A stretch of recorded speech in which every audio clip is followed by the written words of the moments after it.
Hello everyone, my name is Stephen Redman and welcome to another episode of Pastor's Library. This is the channel where we discuss everything to do with theology books that might be relevant to a seminary course or to a bachelor's or master's degree in theology or biblical studies, or maybe just books that you've seen on the shelf somewhere and they've piqued your interest. Well, we're going to try and deal with a few more of those today. If you like what we have to say, please leave us a thumbs up on YouTube because it does help the channel with the algorithms. And also remember to subscribe and click on the bell if you haven't done already. All that will do is make sure that you're notified when we launch another episode, and it costs you nothing. So thank you so much for your interest in the channel. Remember to leave a comment below if you have something to say. I do try to get back to everybody. So, I want today to talk about Old Testament Pseudepigrapha.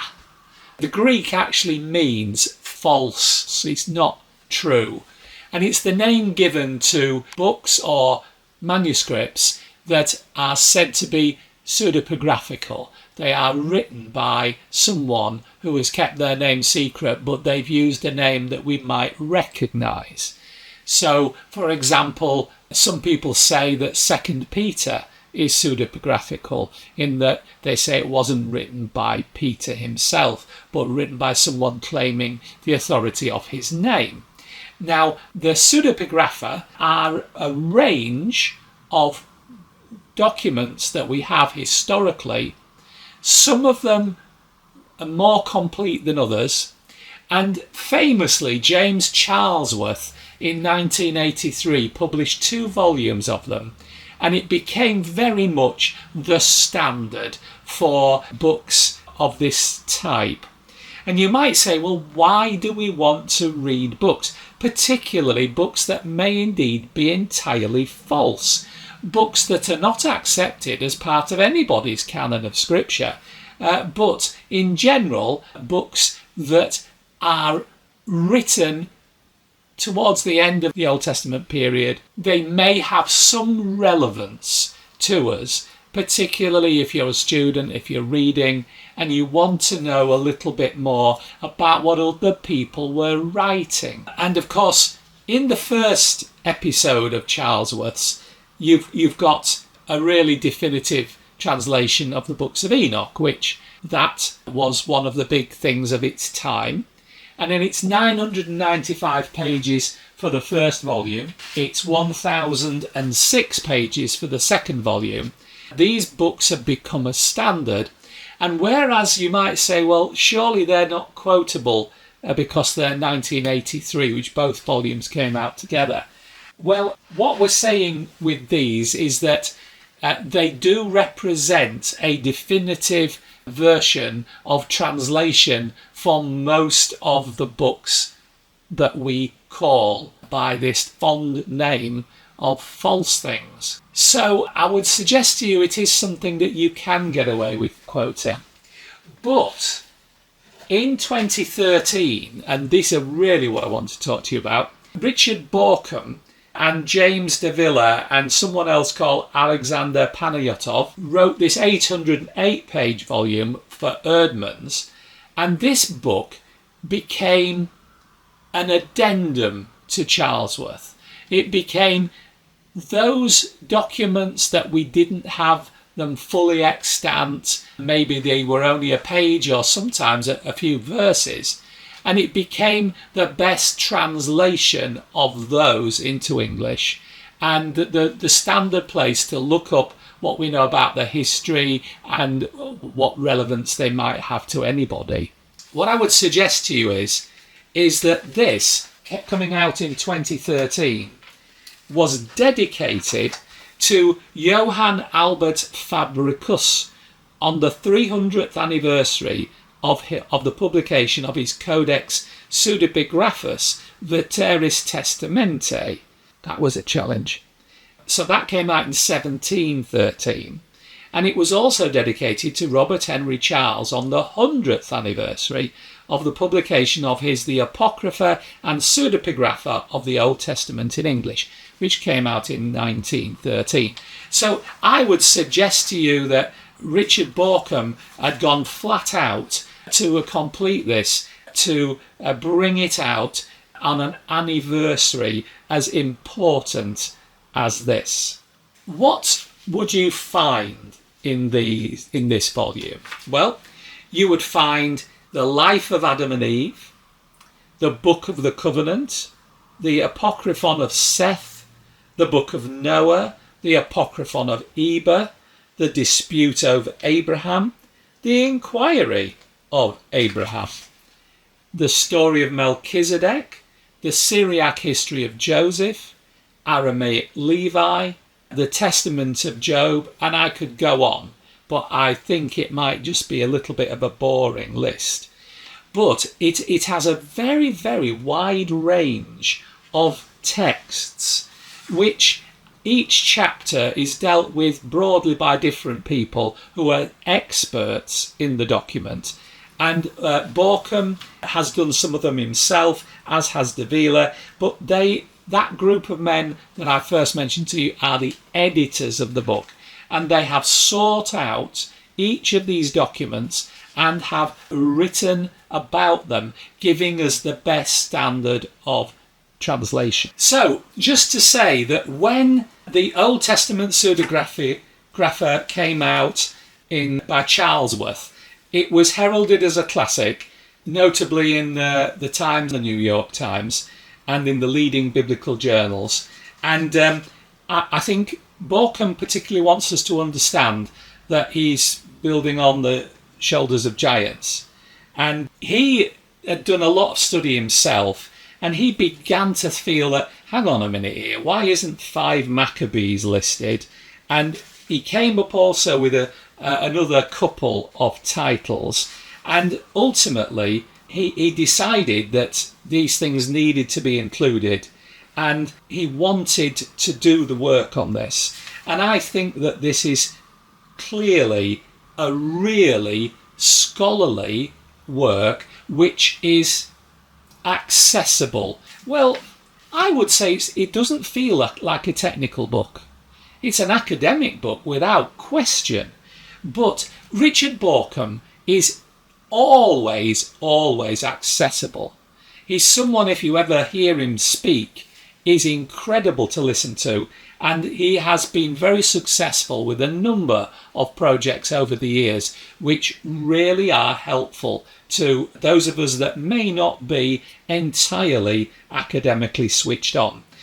So what I would say to you is that this book has given access to the church, to people who are not skilled in understanding ancient languages. It's given access to us to these documents which may not be complete. The word is extant. They're not entirely extant. They're not all there. But you can see the trail, the audit trail of where he's got his information from. His bibliographies are at the end of each chapter, and they are comprehensive. They really are. I mean, considering some of these chapters are quite small, the bibliographies are relatively big. So I would suggest to you that this is a very worthwhile product. The only negative thing is these are not inexpensive. I have tried to set myself a target figure for them, and I've managed to get away with buying them when either the publisher had a 30% off deal or something like that, and I've managed to get them down to a sensible level. But realistically, I think for this and its sister volume, which I'll show you in a minute, I think if you're paying less than £60 or probably $75, you're doing well, which does mean these are an expensive buy. But you'll only buy them once, and realistically, the likelihood of them being updated in the lifetime of this generation, I would suggest, are probably zero. So you would find in here a great insight into some of these books, or I think it's best to call them documents because hardly any of them are complete. But there are some very distinctive advantages in the addition of access to these things, because basically it gives us a context for what the Old Testament authors and undoubtedly the New Testament authors had access to. Now, this has all come about as a subject because I have just got hold of Volume 2, which has just come out in 2025. It's 694 pages. And whereas the other one was edited by Richard Bauckham, James Davila and someone else, this is edited by James Davila and Richard Bauckham. Richard has slipped down the list to number 2 editor, and I would suggest a lot of that is due to his advancing age and the number of pies that he has a thumb in still. And James Davila has, I think, done a great work with this.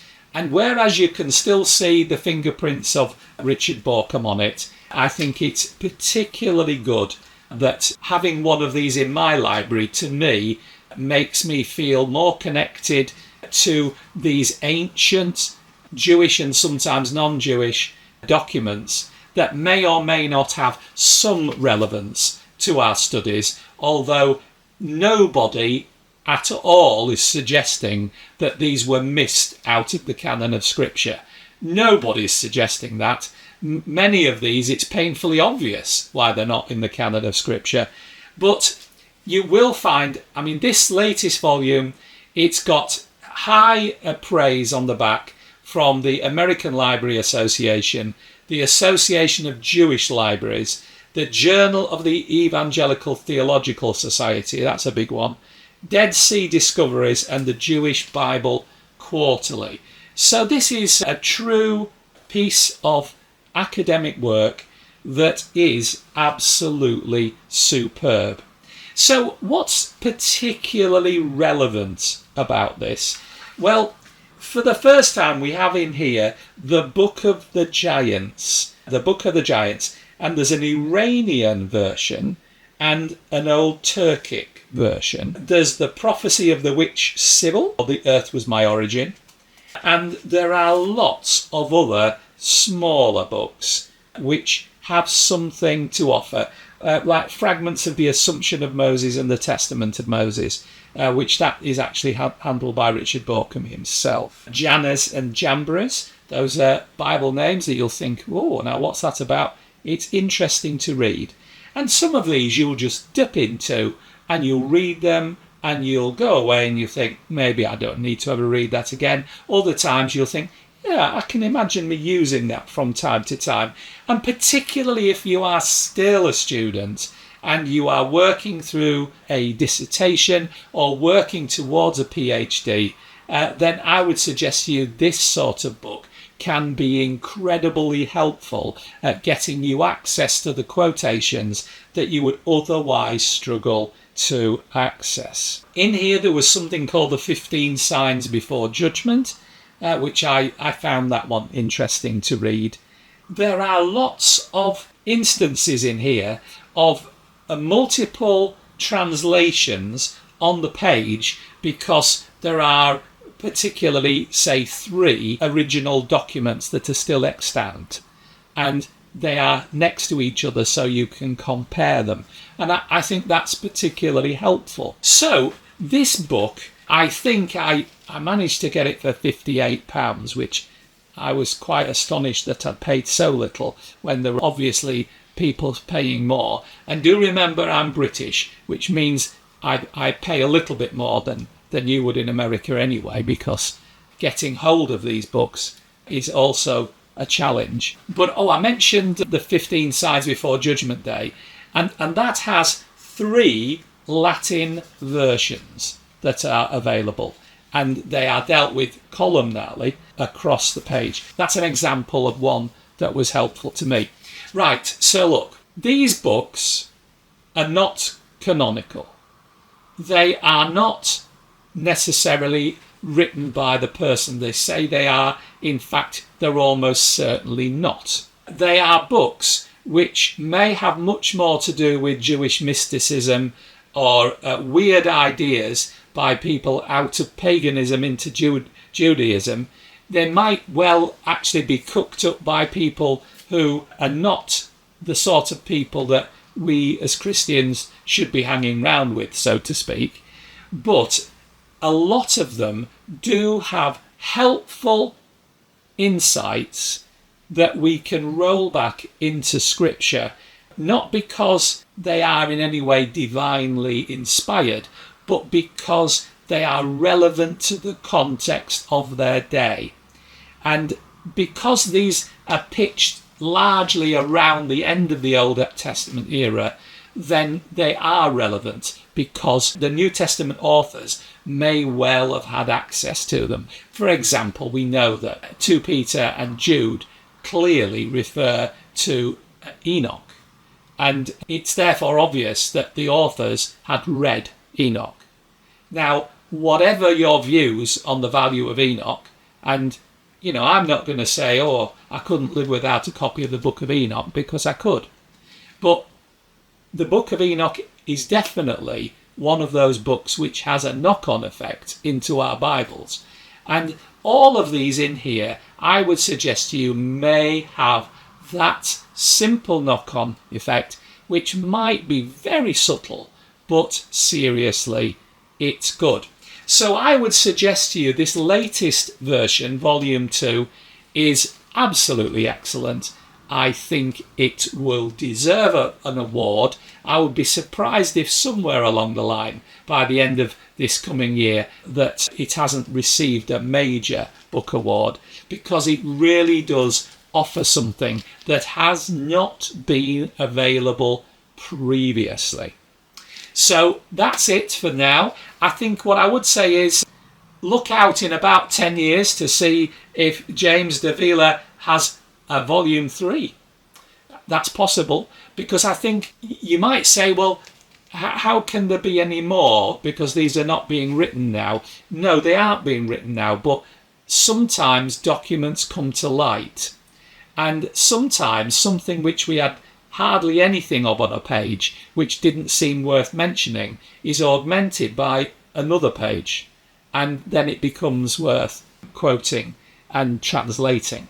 So that's it. Old Testament Pseudepigrapha, today particularly mentioning the new 2 volumes by Borkham and Davila.